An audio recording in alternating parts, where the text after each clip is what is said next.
Hi everybody, I'm back. I've been sick as well, and I've made the romance videos for February and March. So if you're interested in your horoscope, romance horoscope, or your general one, please go and look at the playlists and choose. Chapter 13. When I tell the gang about the corridor, they all look at me as if the information is incomplete. Like there is a middle chapter missing, linking Holly's party to the lodge. I don't understand, is the first thing anyone says after we've finished the story. It's Rue looking puzzled. Why you were at St. Bernadette's in the first place? What do you mean? We are gathered in Nuella's kitchen again, the room rich with cooking smells. Okay, so Rue continues slowly. You went to the party, yes. And you had some kind of fist fight. I twitch a little. Becky Foghorn was being mean to Lily. The truth is I still don't have an explanation for why I flipped and the way I did. Defending Lily is one thing and pummeling Holly quite another. It's a level of violence I didn't even know I possessed, while reactionary, thoughtless, not slow and plotting like they tell you female rage should be. Rue turns to Lily. That's right, Lily says, sounding profoundly untraumatized by the experience. So Maeve, went nuts on her. Why did you go nuts on her? She was a bit drunk, Fiona interjects, trying to make up for our fight last night by over-defending me today. But you don't fight when you are drunk, Rue goes on, still looking confused. You get like sleepy and silly. Why are you so fixated on this? It just doesn't sound like you. Rue pauses again. And so what? It's the middle of the night and you head to the school. Why? We didn't have a plan to meet, did we? Tension evolves and envelopes the room. And sense that this is about Rue and me and not about the gang as a whole.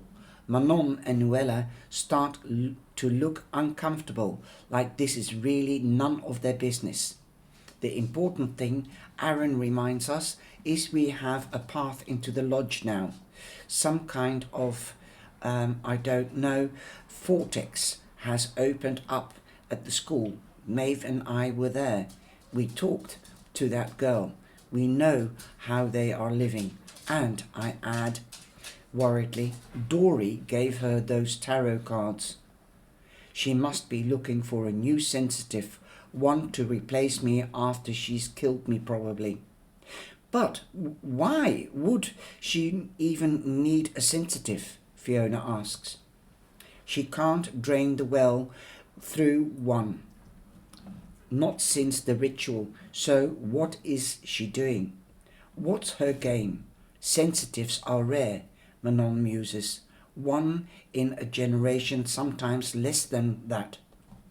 Their powers are not limited to well stealing. A young person with a gift for magic, but who doesn't know it yet. They are like diamonds. She thinks quietly for a moment, and like diamonds, they often form under pressure, or perform rather, under pressure. Which explains the starving the mind games. This girl, Nuella says, the one from your school, the Lorna girl. What do you know about her? Lily, Fiona and I look at each other. Each of us expecting the other to have something solid to say. I picture Lorna, her smooth features and dark thin eyebrows. She isn't stupid. She couldn't be. She's in all that top classes, but whenever I picture her. She has a mild expression and slightly dopey blankness of a cow. Fi nudged. You had more classes with her than anyone. I'm thinking, Fiona, furrowing her brow. I don't know. Quite, I guess. Not like absurdly shy or anything, but just kept herself to herself. Who are her friends? Silence among the three of us again. I don't know, Fiona finally answers.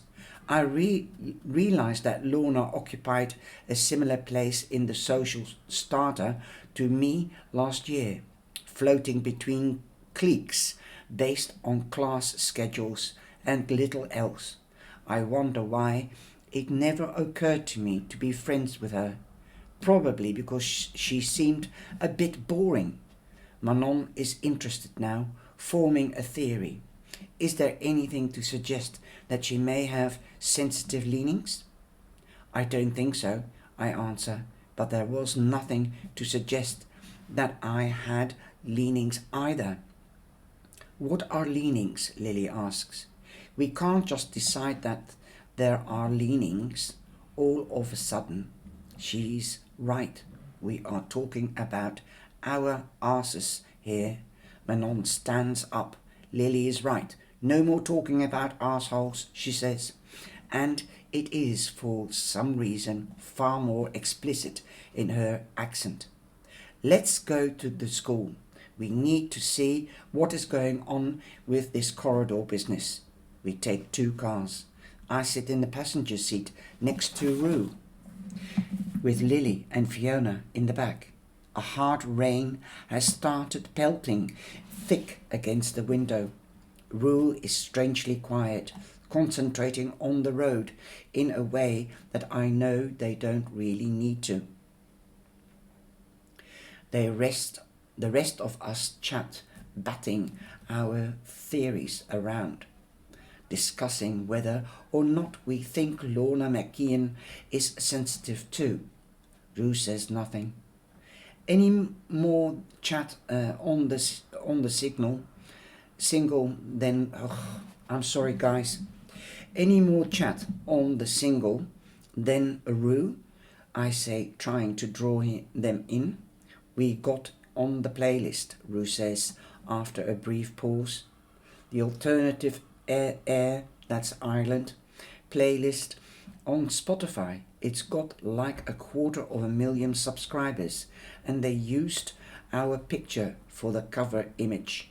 So, that's something. That's brilliant, I reply. It's okay. I mean, if this were the 90s, we would be talking about radio and CD singles.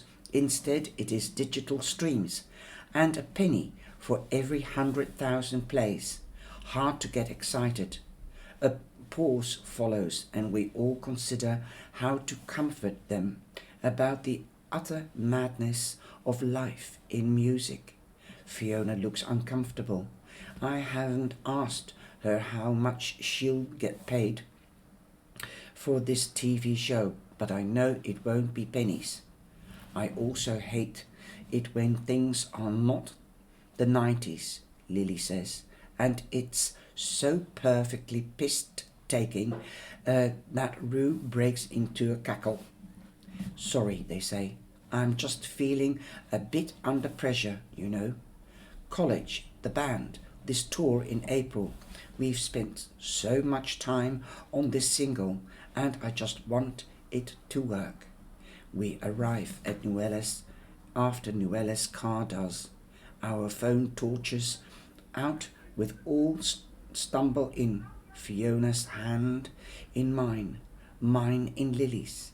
I'm usually here in the middle of the night, and it doesn't feel the same in the evening. I can still hear traffic outside, and the quality of darkness isn't quite the same.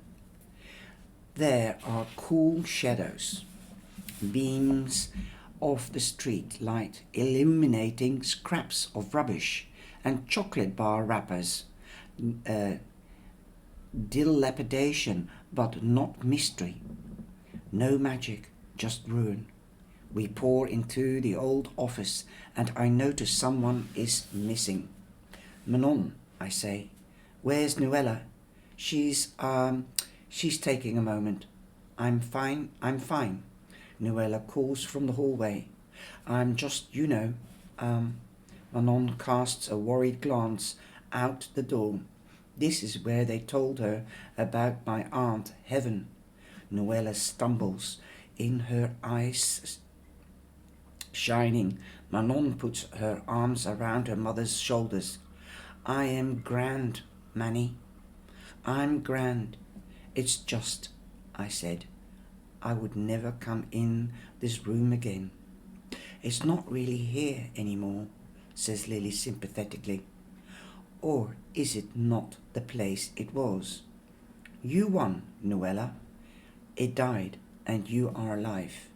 Sometimes Lily says things, and I'm reminded why at 6 years old I picked her to be my best friend. We wait, we look in 2A, we creep up each workable stair and peek in the abandoned classrooms. We tell Tarot to pass the time. Rue wanders, touches the guts of the building, and we start to hear the pipes gurgling slightly with the last remains of water. The banker's lamp on Sister Assumptia's desk flickers on. When Lily touches it, an hour passes, and no crying. ARRON, who had been silently and compulsively reciting the book of Job to himself, looks up. Maeve, he says. Don't you hear that? It's only 9 p.m, but the crying has begun. The cry we heard last night was bereft, solemn. Tonight's cry is edged with a scream, with fear, with hysterics, with the sudden discovery of something brutal. And of course no one but me and ARRON can hear it. The screech vibrates within me, drawing my bones together. I put my hands over my ears. Jesus Christ, can none of you hear that? The rest of the room looks mystified.